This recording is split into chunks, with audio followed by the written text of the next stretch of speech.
This video is brought to you by patreon.com/worsttake. Get access to exclusive live streams and Discord servers, on-screen shoutouts, and early access to some videos when you join now. Help make sure that we can continue to make content like this by supporting the Patreon. Links are in the description down below.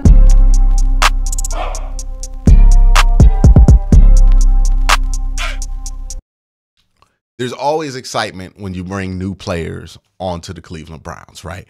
Everybody gets excited when you get that fresh, shiny new toy for Christmas, right? If you get the PlayStation 5, you excited. But you know who's not excited? Your PlayStation 4, right?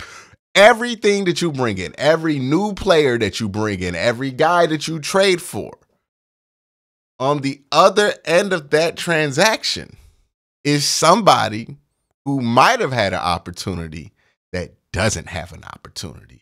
And that's what we're going to talk about today. We're going to talk about the losers of the Browns free agency period for 2024. Now, let me be clear here. I'm not saying that the guys listed here are going to stink, are going to fail on this team. That is not what this list is for. What this list is for is to point out guys who might have opportunities taken away from them simply because of how the Browns operated in the offseason, which is to say that they won't benefit. The same thing goes for my winners list that I did in a separate video, but I'm not making declarations on these guys' seasons. I'm just saying, hey, the free agency moves that the Browns made, the restructures, the way that they handle contracts, made these guys or put these guys in a less advantageous situation than maybe they would have been if the Browns would have just stand put and did nothing in that area.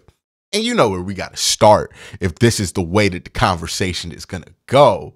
Got to start with Cedric Tillman. Now, again, Cedric Tillman's going to have plenty of opportunity to produce for the Cleveland Browns. Amari Cooper is likely not under contract after this year. Then you look at Elijah Moore, not under contract. Jerry Jeudy, not under contract, right? So the Browns are going to want some of these young guys to step up and really make a push for playing time. The issue is there's not going to be that much room for playing time.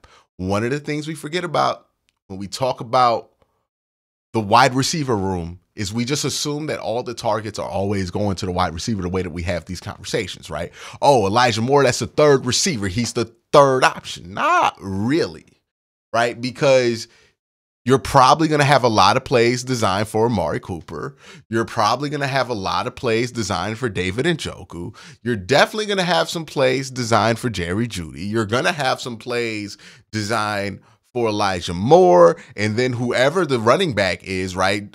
Nick Chubb, or if they want to do a receiving back thing and have it be Jerome Ford, you're going to have some plays designed for that. And just because you have so many plays designed off of David Njoku, you're going to have plays designed for the second tight end to play off of the plays that you have for David Njoku. And then there's Cedric Tillman. You see what I mean? Like, there's just not going to be that much room in the game plan. Like, that's where the Browns' focus is going to be.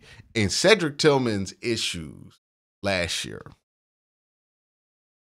it's unfortunate, and this is an example of how some college programs kind of hang you out to dry in the pursuit of winning. He played in Josh Heupel's system. Josh Heupel's system, if you're not familiar with it, and listen to Jake Burns on this because he has a great breakdown of it. But long story short, Josh Heupel's system is one of those really gimmicky college offenses that you literally can't do in the NFL. Basically, because of how the college hashes are and how wide the college hashes are, they will do things like line up on the wide side of the strong side of the field. Well, they would line up on the strong side of the field. I don't know why I said it like that. And then on the weak side, they will like pull out a wide receiver all the way at the numbers and have them run a route to isolate them one-on-one. Basically, it's high school football elevated into college football, stuff that they're doing there. And when you do that, You're telling what that guy is learning, what Cedric Tillman is learning those 3 years at the University of Tennessee is how to win in that system. That's not something, that's not experience that translates well to the NFL. In that system, you don't got to be on time. You don't got to be that precise with your routes. You don't have to really listen for checks. You don't have to be that aware at the line of scrimmage. You might have the freedom to just change your route. It makes sense because you got so much space that you're working with. In the NFL, all those things that you learn in college are just bad habits that you have to unlearn because there's no system in the NFL where it doesn't matter if you're on time. There's no system in the NFL where it doesn't matter if you're not precise or if you're precise or not. There's no team in the NFL that's going to tolerate you not knowing when to check to what play or when to get to what play or not knowing where you need to cut a route or like that kind of stuff. There's just no tolerance for it in the NFL, which leaves Cedric Tillman in a very tough situation, which is he's got to learn all of that, right? He's basically going from pre-algebra to building bridges, right? Like he done skipped all the calculuses and now he's just on AutoCAD trying to construct a bridge that's going to be able to work. It's tough. It's tough. Something he has to do. I believe Cedric Tillman is a smart guy and that he can figure this out. Played at Bishop Gorman, an elite athlete at the wide receiver position, or at least has the talent to be an elite athlete at the wide receiver position. But he's put in a spot here, right? They basically, said, hey, we like Elijah Moore. We like Jerry Jeudy. Those guys were second and first round picks. If we don't see something from you, we're going to keep both of them. Maybe even keep Coop and just see what happens with you. Which means the target's going to go down because they're not just the fourth option, right? If you're Cedric Tillman, you're the fourth wide receiver, but you're really the seventh option. Because like I said, Amari Cooper going to be a bigger priority. Jerry Jeudy going to be a bigger priority. David Njoku's going to be a much bigger priority than you. Since David Njoku's such a big priority, tight end 2 is going to be a bigger priority than you to play off of David Njoku. And then the running back's going to be a big priority off of just Deshaun Watson's ability to be mobile and his need to throw the check now, right? So you got running back in there probably going to be a higher priority. And then Elijah Moore, like you got like 6 guys. So, hey, if I'm Cedric Tillman, I'm ready to show the world when camp starts. Not even camp, like mini camps. Like he better come in May, crisp, running the crispiest routes he's ever ran in his life. Because if he doesn't, it's going to be tough. David Bell is also somebody who lost the situation. We talk about Cedric Tillman being a 7th option. David Bell is fighting for his NFL life as an 8th option.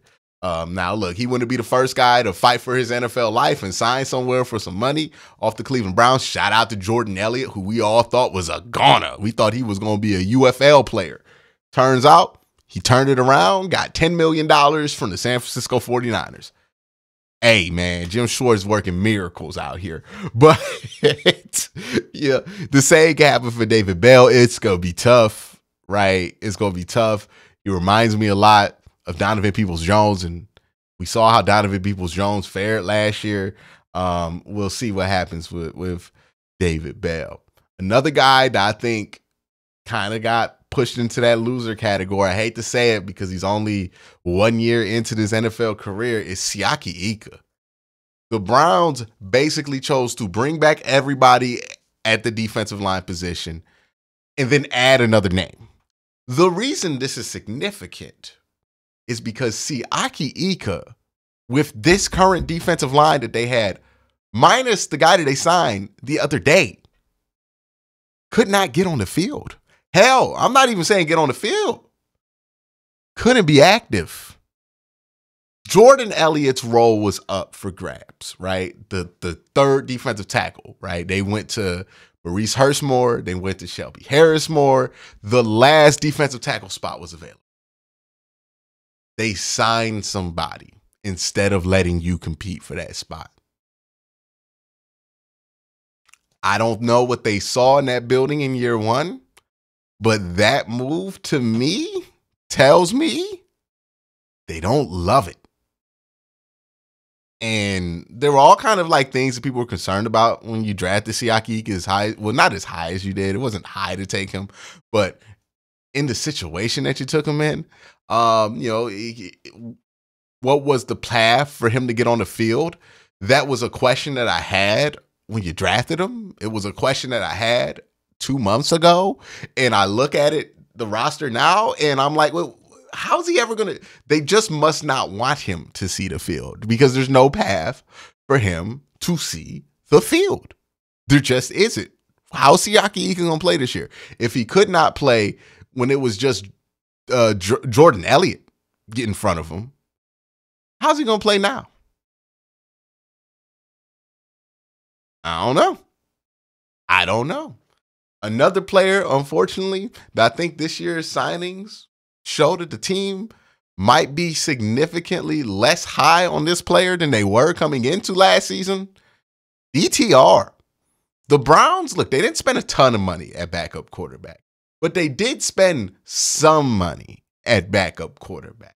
And the fact that they felt the need to spend some money at backup quarterback after awarding DTR the backup job out of camp last year is a concern.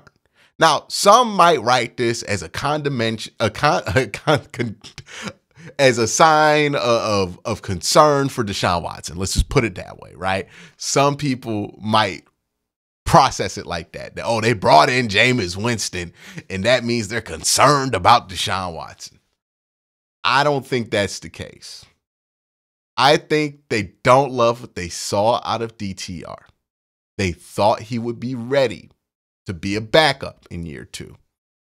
But whatever they saw from him last year scared them so much that they don't want to risk putting him out there again. That's what the Jameis signing says to me. Like, hey, man, we'd rather pay $4 million, right? Because the whole thing with drafting DTR in the 5th round, the reason it made sense was because he would be a very cheap but solid backup option. They no longer feel that way. Or at least they're no longer comfortable with it now. Now, could it be the fact that he wasn't prepared against Baltimore that dissuaded them? Or is the fact that he wasn't prepared to play against Baltimore kind of a symptom of a bigger problem, right? Like, there's one thing not knowing that you're going to start, but maybe there's something to like the level of unprepared that he was that is just very concerning. Like, if you are given a pop quiz, the teacher's not going to expect you to ace that test. But the teacher is going to expect you to get a C because that shows that you've been paying attention in class, right? When DTR got out there, it was definitely a pop quiz. Nobody could have expected him to throw for 300, 400 yards. But I don't think the Browns expected him to completely flunk the test. And since he flunked the test, it made them wonder. And I think, like, this is my theory. Let me just clear that out. This is just my theory. I feel like since he failed that test completely, it made them wonder how much of this stuff was he actually paying attention to? Like, was he actually paying attention during install? Like, was he taking mental reps? Or was he just not paying that much attention? Because, again, I don't think that you should have expected DTR to look great against the Baltimore Ravens. And I don't even think it would have been fair to expect him to look prepared against the Baltimore Ravens. But like at least get a D+. Like he got an F- in that game. And that's a concern, right? Now look, when he came back in, he looked better, but the offense was very limited. And that is something that looking back on it concerns me because it wasn't just the, hey, he's new to the offense. We're trying to tame this thing down like we did with Jacoby Brissett thing. Like I thought during the season, because they brought in Joe Flacco 2 weeks into Joe Flacco, they just throwing that thing all over the place. So with DTR, you see how they called the game with him. It makes you wonder, like, do they just feel like he's limited in what he can be prepared for? Or did how little he was prepared for the Baltimore game, despite the fact that he didn't know he was going to start, And again, I think there's a difference between expecting somebody to get an A and expecting somebody to at least look like they paid attention to class, right? And it just doesn't, I feel like they got that feeling from DTR that like, they don't love the preparatory skills that he has or his habits at the quarterback position. It's just 100% my hunch based on what we saw last year and some of the things that weren't that discussed, right? We talked about DTR not being prepared. Kevin Stefanski took a lot of blame for that. And that's fair, right? Kevin took some blame for that. But also, we never really talked about how much, if you're the backup, you have a responsibility to have yourself prepared. Now, again, first-year guy, maybe he didn't know what he needed to know, right? That's always a possibility with younger players. But it's not a question of if that was true. We do know that that was true. He did not know how much he needed to know. It's the extent to which how much he did not know that might be concerning them. Because it's one thing if you are unprepared because you've never played NFL football. It's another thing if you're unprepared because it appears that you did not know any of your basic responsibilities on some of these plays. Because that means you weren't paying attention during the week at all. And like, you backup quarterback, you got to be paying attention. And it feels like they don't trust him to do that. This is my hunch. But them signing Jameis kind of tells me, right? Like, if they brought back Joe Flacco, it would be a similar thing. Again, we made all of this shit about Deshaun Watson. All the stuff about the backup quarterback thing about Deshaun Watson. But really, like, look at it and you ask yourself this question. Man, why don't like DTR backup anymore? Serious question. Like, they felt so good about DTR that they traded Josh Dobbs. 1 year into this, they're willing to pay $4 million to bring in Jameis Winston. In the offseason last year, all they did was sign Josh Dobbs to be the backup. They drafted DTR. They took the position so much more seriously after they already drafted a dude to be the backup. That's not a great sign for DTR. I don't think I'm out on his future, but I do think he's hitting a crossroads where he needs to figure out some stuff. Or at least he did hit that crossroads during the season. And we'll see how he reacted to it and what the impact is going on. Because it might be like he has another great preseason and he balls out. And, you know, by week 8, we talking about, hey, DTR is actually going to start. We're going to make Jameis Winston inactive. Well, not start, but we're going to make DTR the backup and Jameis Winston's inactive. It might be that case. But it don't look good for young DTR right now. Jack Conklin, also another guy on the loser list here, because the Browns not only took out that 5th-year option on Jed Wills, but restructured it. That means Jed's not going anywhere, which means DeJuan's not moving from right tackle, which means you aren't playing, more than likely. Now, they could do something like the Ravens did last year where they were rotating tackles in and out. But, I mean, for an all-pro player, that's got to feel like a very sad conceit if that's what it ends up coming down to. So, either way, Jack Conklin's probably going to end up a loser in this. Either he starts over DeJuan Jones and everybody wants him to sit the bench, or he sits the bench behind DeJuan Jones. I don't see a great outcome for him in this offseason period, but we'll see what happens. Those are my losers of the Browns free agency. Let me know what you think in the comment section down below. Y'all have a great day. Have an even better night. Peace.